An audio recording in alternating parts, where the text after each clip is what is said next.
ஈரானுடனான தற்காலிக போர் நிறுத்த ஒப்பந்தம் முடிந்துவிட்டது. To me, I think it's over.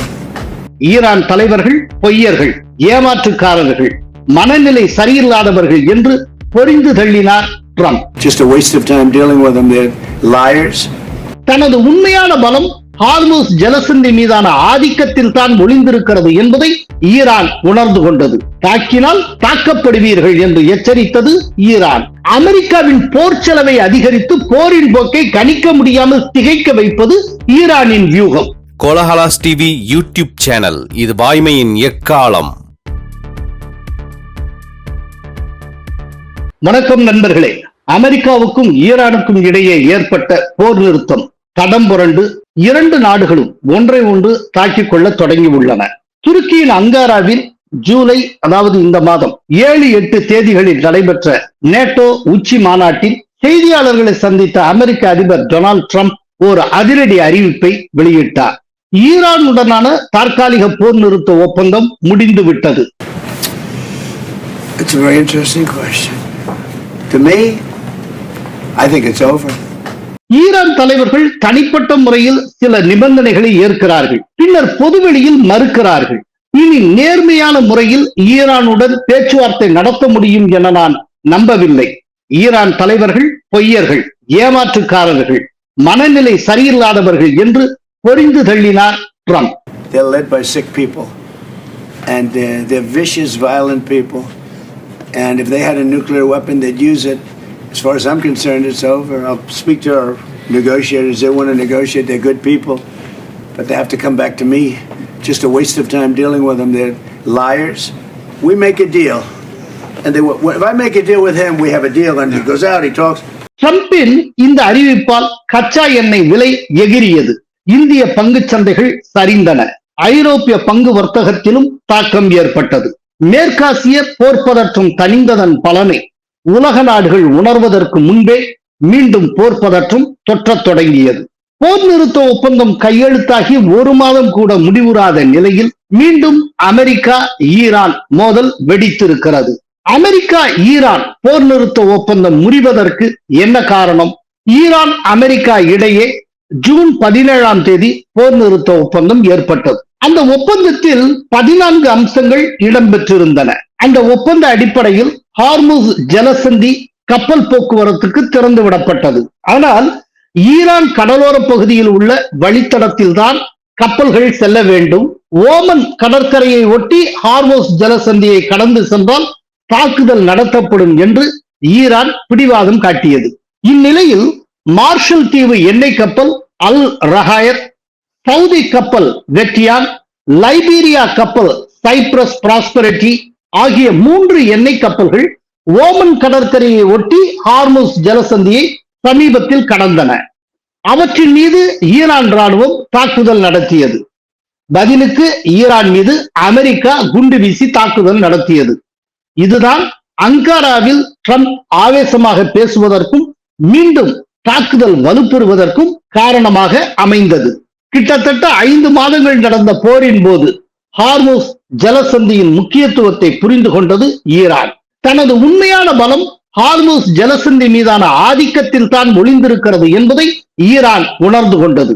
உலகின் 1/5 பங்கு எண்ணெய், இயற்கை எரிவாயு விநியோகம் இந்த குறுகிய ஜலசந்தி வழியாகத்தான் நடக்கிறது. கடந்த 5 மாதங்களில் அந்த விநியோக சங்கிலியில் ஏற்பட்ட பாதிப்பு கண்டங்கள் தாண்டி சர்வதேச பொருளாதாரத்தை எப்படி பதம் பார்த்தது என்பதை ஈரான் கவனித்தது. அதனால் ஹார்முஸ் ஜலசந்தியை ஒரு துருப்புச் சீட்டாக்கியது ஈரான். அமெரிக்க ராணுவத்தை அச்சுறுத்த, சர்வதேச அளவில் தாக்கத்தை ஏற்படுத்த ஹார்முஸ் ஜலசந்தியை மூடினாலோ அல்லது அதில் அமைதிக்கு பாதிப்பை ஏற்படுத்தினாலோ போதும் என்கிற முடிவுக்கு ஈரான் வந்தது. ஈரானின் கடலோர வழித்தடத்தில் தான் செல்ல வேண்டும். ஓமன் கடற்கரையை ஒட்டி ஹார்முஸ் ஜலசந்தியை கடந்து சென்றால் தாக்குதல் நடத்தப்படும் என்று ஈரான் எச்சரித்ததற்கு ஹார்முஸ் முக்கியத்துவத்தை ஈரான் உணர்ந்திருந்ததே காரணம். அமெரிக்காவின் மத்திய கமாண்ட் படை வியாழக்கிழமை ஈரானின் 90 ராணுவ இலக்குகளை குறிவைத்து தாக்கியது. அப்பாவி மாலுமிகளை ஈரான் தாக்கக்கூடாது என்ற அக்கறையில் தான் ஈரானை தாக்கியதாக அமெரிக்கா கூறியது. ஆனால் ஈரானின் தலைவர்களோ அமெரிக்கா போர்க்குற்றம் செய்து கொண்டிருப்பதாக கண்டித்தனர். ஈரான் நாடாளுமன்ற செய்தி தொடர்பாளர் முகமது கலீஃபா தன்னுடைய எக்ஸ் பக்கத்தில் மிரட்டுவதும் கொடுத்த வாக்குறுதிகளை மீறுவதும் இனியும் அத்தனை சுலபமாக நடந்து விடாது. அப்படி செய்தால் அதற்கு ஒரு விலை உண்டு என்பதை இன்னும் அமெரிக்கா புரிந்து கொள்ளவே இல்லை என்று பதிவிட்டிருந்தார். தாக்கினால் தாக்கப்படுவீர்கள் என்று எச்சரித்தது ஈரான். அத்துடன் நில்லாது. ஹார்முஸ் ஜலசந்தி திறப்பு என்பது ஈரான் ஏற்பாடுகளால் மட்டுமே நடக்குமே தவிர உங்களுடைய அச்சுறுத்தலால் அல்ல. அதனால் இலக்கின்றி தடுமாறாதீர்கள், அது உங்களை மூழ்கடித்து விடும் என்றும் அமெரிக்காவுக்கு எச்சரிக்கை விடுத்துள்ளார் அந்த நாடாளுமன்ற செய்தி தொடர்பாளர். இரு தரப்புமே பரஸ்பரம் ஒன்றின் மீது ஒன்று குற்றம் சாட்டுகின்றன. தெற்கு லெபனான் மீதான இஸ்ரேலின் தாக்குதலை நிறுத்த அமெரிக்கா தவறியது என்றும், ஈரான் மீது மீண்டும் தாக்குதலை தொடங்கியது அமெரிக்கா தான் என்றும் ஈரான் குற்றம் சாட்டுகிறது. ஹோர்மூஸில் சரக்கு கப்பல்கள் பாதுகாப்பு செல்வதை ஈரான் தடுக்கிறது என்று குற்றம் சாட்டுகிறது அமெரிக்கா.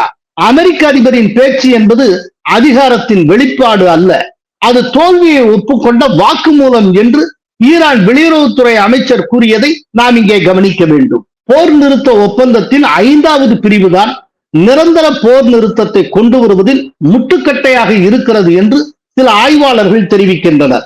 ஹோர்முஸ் ஜலசந்தியை மீண்டும் திறந்து தடைப்பட்ட கப்பல் போக்குவரத்து சுதந்திரமாக நடக்க ஈரான் அனுமதிக்க வேண்டும் என்று 5வது பிரிவு வலியுறுத்துகிறது. ஆனால் அந்த 5வது பிரிவின்படி ஹோர்முஸ் மீதான நிர்வாக பொறுப்பு முழுவதும் தனக்கே உரியது என்கிறது ஈரான். ஹோர்முஸ் வழியாக பயணிக்க முடியாமல் சிக்கி தவிக்கும் நூற்றுக்கணக்கான கப்பல்களுக்கு ஒரு புதிய பாதுகாப்பான பாதையை அமைப்பதற்கு ஓமன் மற்றும் ஐநாவின் முயற்சிகளை ஈரான் எதிர்க்கிறது. இப்படி அந்த சட்டப்பிரிவு தொடர்பாக இரண்டு தரப்பும் இரண்டு விதமான புரிதலை வெளிப்படுத்துகின்றன. அதனாலேயே ஜூன் இறுதியில் ஒரு சிறிய தாக்குதலை ஈரான் நடத்தியது. தான் அங்கீகரிக்காத வழித்தடத்தில் கப்பல் சென்றதற்காக அது தாக்கியது. ஜூன் 26 அமெரிக்கா பதிலடி கொடுத்தது. பதிலுக்கு குவைத், பஹ்ரைன் மீது தாக்குதல் நடத்தியது ஈரான். அதன் நீட்சியாக இப்போது ஈரான் அமெரிக்காவுக்கு இடையே போர் பதற்றம் மீண்டும் பழைய உக்கிரத்தை நோக்கி சென்று கொண்டிருக்கிறது. ஹோர்முஸ் மீது தனது பிடியை இருக்க ஈரான் திட்டமிடுகிறது. ஈரானின் எண்ணெய் உற்பத்தி மையமான கார்க் தீவை தாக்க ட்ரம்ப் திட்டமிடுகிறார். ஈரான் தங்குதடையின்றி எண்ணெய் உற்பத்தி செய்யட்டும், அதை டேங்கர்களில் நிரப்பட்டும், ஆனால் அதை வர்த்தகம் செய்ய முடியாமல் நெருக்கடியை ஏற்படுத்த வேண்டும் என்பதே ட்ரம்பினுடைய திட்டம். ஈரானுடைய எண்ணெய் ஏற்றுமதியை முடக்கி அதற்கு பொருளாதார ரீதியாக கடும் துன்பத்தை தர வேண்டும் என்று ட்ரம்ப் திட்டமிடுகிறார். ஏற்கனவே தற்காலிக ஒப்பந்தத்தின் கீழ் ஈரானுக்கு வழங்கப்பட்டிருந்த அமெரிக்க டாலர்களில் பகிரங்கமாக எண்ணெய் விற்பனை செய்யும் உரிமத்தை அமெரிக்கா அதிரடியாக ரத்து செய்திருக்கிறது. அதன் விளைவாக இனிமேல் உலக சந்தையில் வெளிப்படையாக எண்ணெய் விற்பனையை டாலர்களில் சம்பாதிக்க ஈரானால் முடியாது. அதனால் ஈரானுக்கு பொருளாதார ரீதியாக பெரும் பின்னடைவும் நெருக்கடியும் ஏற்படும். அதே நேரம் ஈரான் இன்னொரு துருப்புச் சீட்டை கையில் எடுத்திருக்கிறது. அது வளைகுடா நாடுகளின் அமைதியை குலைப்பது. பஹ்ரைன், குவைத் என்று எங்கெல்லாம் அமெரிக்கா தன்னுடைய ராணுவ தளங்களை வைத்திருக்கிறதோ அங்கெல்லாம் தாக்குதலை நடத்தி அமெரிக்காவின் போர் செலவை அதிகரித்து போரின் போக்கை கணிக்க முடியாமல் திகைக்க வைப்பது ஈரானின் வியூகம். இப்படி அமெரிக்காவும் ஈரானும் பரஸ்பரம் காய் நகர்த்தி வருகின்றன. அதற்காக போர் ஒப்பந்தம் முற்றிலும் முடங்கிவிட்டது என்று சொல்ல முடியாது. மீண்டும் அமைதி பேச்சுவார்த்தை தொடங்கும். காரணம், ஏதோ ஒரு புள்ளியில் இரண்டு நாடுகளும் உடன்பாட்டுக்கு வந்துதான் ஆக வேண்டும். இல்லை என்றால் இரு நாடுகளுக்குமே முதலுக்கே மோசம் என்கிற நிலை உருவாகிவிடும். நன்றி, வணக்கம். கோலஹலாஸ் டிவி யூடியூப் சேனல், இது வாய்மையின் எக்காலம்.